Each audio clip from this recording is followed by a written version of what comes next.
Hi, and welcome to Watch It Played. My name is Rodney Smith, and in this video, we're going to learn the 2 to 4 player game, Shards of Creation, designed by Hayden Dillard and published by Brotherwise Games, who helped sponsor this video.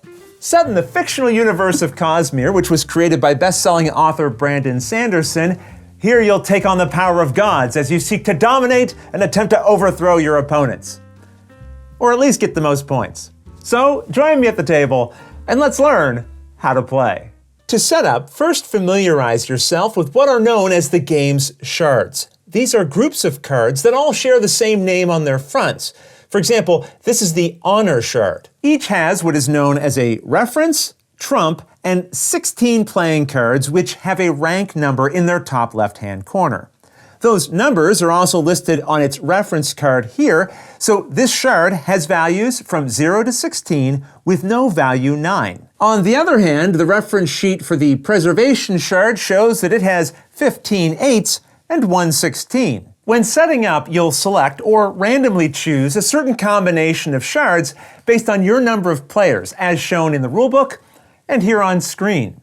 In this video, we'll assume we have 3 players, so we need 4 shards, and we'll collect Odium, Preservation, Honor, and Ruin, leaving the rest in the box. But each time you play, you can try a different combination for a different experience. Put each shard's reference face up on the table where all players can easily see them, and then gather the trump card from each chosen shard and shuffle them together into a face-down deck. The 16 playing cards that make up the rest of each shard's deck are then shuffled together into a face-down deck nearby. Finally, give each person one of these scoring aids flipped to the side for your number of players. So here in our 3-player game. And that's the setup. In Shards of Creation, you and the other players will be engaging in a style of play often referred to as a trick-taking game. If you're not familiar with those, do not worry, we'll go over everything you need to know together. The game is played over 3 rounds, and before each round, there are a couple of steps you have to follow. First, draw and reveal the top card of this trump deck. We'll learn about how this affects gameplay a little later, but next, deal each player a hand of 11 cards from this draw deck. You can look at your own cards, but keep them a secret from the other players. And now we're ready to play the first round. A round is made up of what are known as 10 tricks. During a single trick, each person will play just 1 card. And the first person to go is known as the lead player. For the first round, the lead player is chosen randomly, and we'll just assume it's me. I now pick any 1 card from my hand to play face up into the center of the table. This is known as playing a card into the trick. These cards are also referred to in the game as shards, each coming from one of the sets we shuffled into the deck during setup. The set shown on the first card played into a trick is known as the lead. So here, Honor was led for this trick. Now going in clockwise order, each other person must also play a card into the trick. And their shard must match the type that led the trick if possible. This is known as following the lead. Honor was led, so now this player is next, and they can pick any of their Honor cards to play. Why you might choose one over another will make more sense once we know more of the rules, but we'll assume they picked this one to play into the trick. Now the next player goes. They don't have any Honor cards in their hand, and when it's impossible to follow suit, you can then play any card you have. So maybe they choose this one. After each player has added a single card to the trick, you check to see who won it. The winner is the person who played the highest rank in the lead suit. Here, I led with an Honor card, and this was the Honor card played with the highest rank, so this player wins the trick. Notice this shard has the highest rank value, but it is not from the Honor shard set, so it cannot win the trick. Once you've determined who won the trick, that player picks any one of the cards played into it to collect. Let's assume this winning player chooses this shard. They take it and put it face up into a personal scoring area in front of themselves. These will earn you points at the end of the game, as we'll see, and cards you collect should be displayed so everyone can see all of them. Any leftover cards in the trick are then put into a shared discard pile. Then the winner of the last trick plays a card from their hand as the lead, and each other player in clockwise order follows the lead if possible. And you'll continue playing tricks with the winner of each trick, adding a card from it to their scoring area, and then leading the next trick. But remember, I said the highest rank played in the lead suit always wins the trick. But what if there's a tie? Here, this player led the next trick with an Odium card, and we'll say that this player didn't have one, so they played this instead. And then when it came to my turn, I was able to follow the lead, and we'll say I played a 9. Here we have a tie for the highest ranked card in the led shard. In that case, the tied player who played their card the latest wins. So that would be me in this case. So that covers ties, but there is one other way to win a trick. Here, we'll say I was leading this trick and I led with a ruined shard.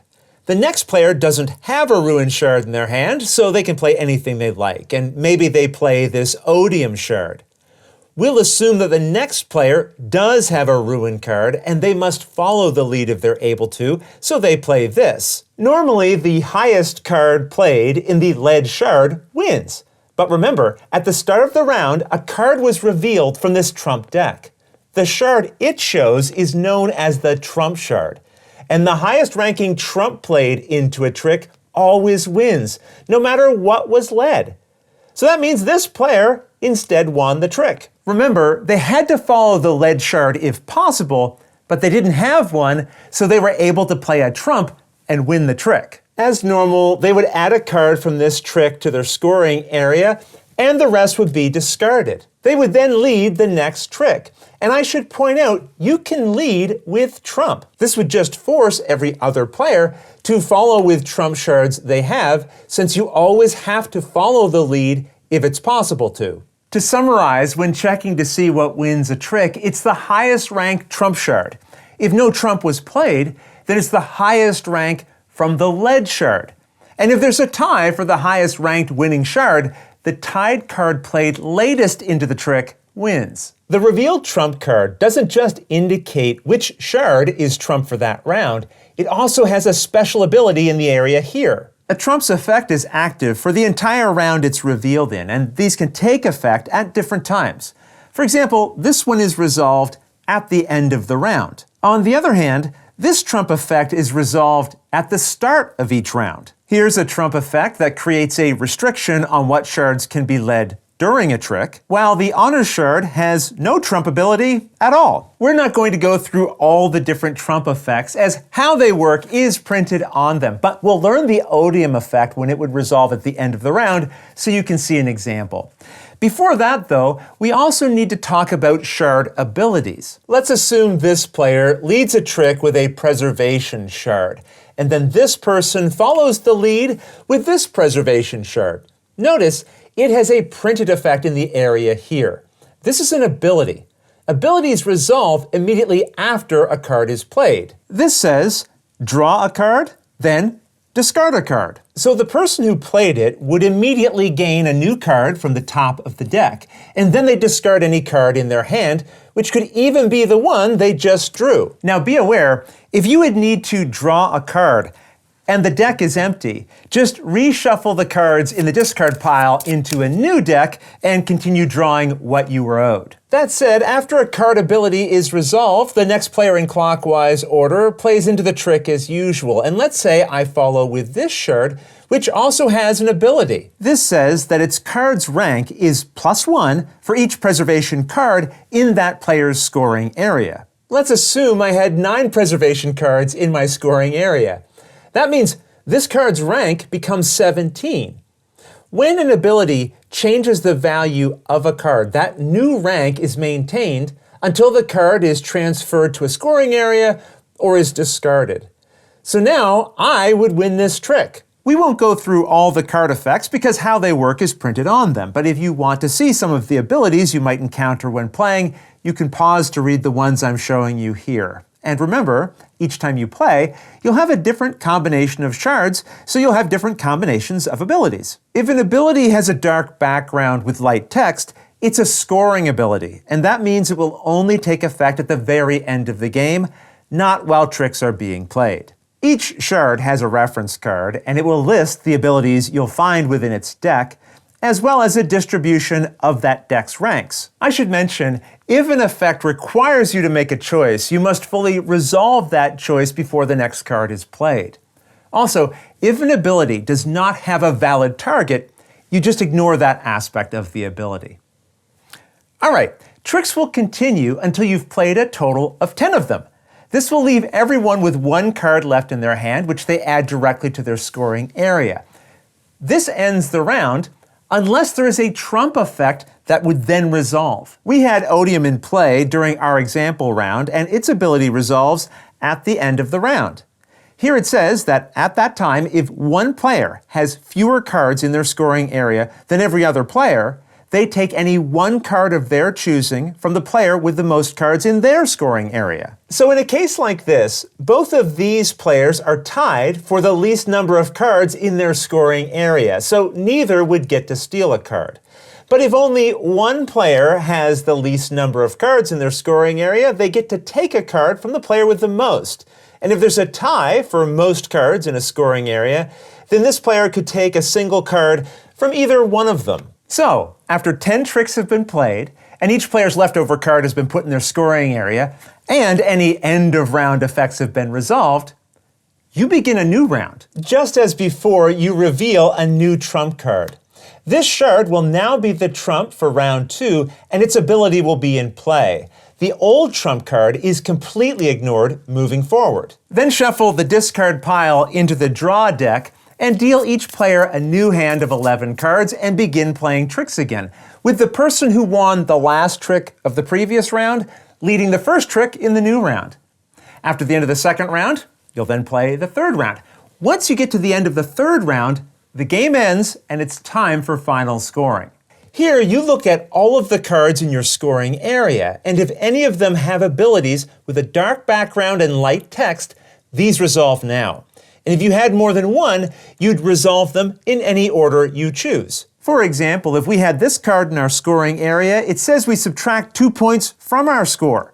So this is not a card you want to have. As I've done here, you should organize your cards into matching shard groups and count the number of cards you have within each one. Then compare that number to the values found on the scoring card. For example, if we had 4 Odium cards, we would look here and see that having 4 cards from a shard set is worth 10 points. You do this scoring for each different set of shards you collected. So if I also had 8 of these shards, then as it says here, they'd be worth 36 points. After totaling your score from each type of shard you collected, you also score points for each full shard set you have. A complete shard set is when you have one card from each of the types you're playing with in your game. In our case, it means having one of each of these 4 different types. A set is also known as having resonance. So here I have 1, 2, 3 complete sets. If I had another one of these preservation cards, then I would have 4 complete sets. As it says on the scoring card in this area, a single set is worth 5 points, but having 3 sets would be worth 20 points. And if you have 5 sets, that's worth 80 points. It is possible, though rare, to collect 6 complete resonance sets. And the designer informed me, if you have that many, you're probably going to win. But if you want to know your exact score, just give yourself double the value of having 5 sets, so 160 points. And be aware, the scoring we see here is for 2 and 3 player games. But if you have a 4-player game, use this side of the scoring card instead. And remember, you'll be using 5 shard sets. So a resonance would mean having one of each of the 5 sets you're playing with. When scoring, you'll likely find it easiest to lay out your cards like this, with shards from the same set overlapping in this way. Then you can quickly count up how many you have in each for shard scoring, but also easily see how many complete sets you have by checking for full rows when it comes to resonance scoring. Either way, you record the points you've earned for each shard group and resonance on the included score sheet, and the player with the most points wins. If there's a tie, the tied player with the fewest cards in their scoring area wins. And if there's still a tie, the tied players share the victory. And that's everything you need to know to play Shards of Creation. If you have any questions about anything you saw here, feel free to put them in the comments below and I'll gladly answer them as soon as I get a chance. You'll also find forums for discussion, pictures, other videos, and lots more over on the games page at Board Game Geek, and I'll put a link to that in the description below. And if you found this video helpful, please consider giving it a like, subscribing, and clicking that little bell icon so you get notification anytime we post a new video. And if you'd like to support the channel directly, you can join my Patreon team, which I'll have linked below. But until next time, thanks for watching.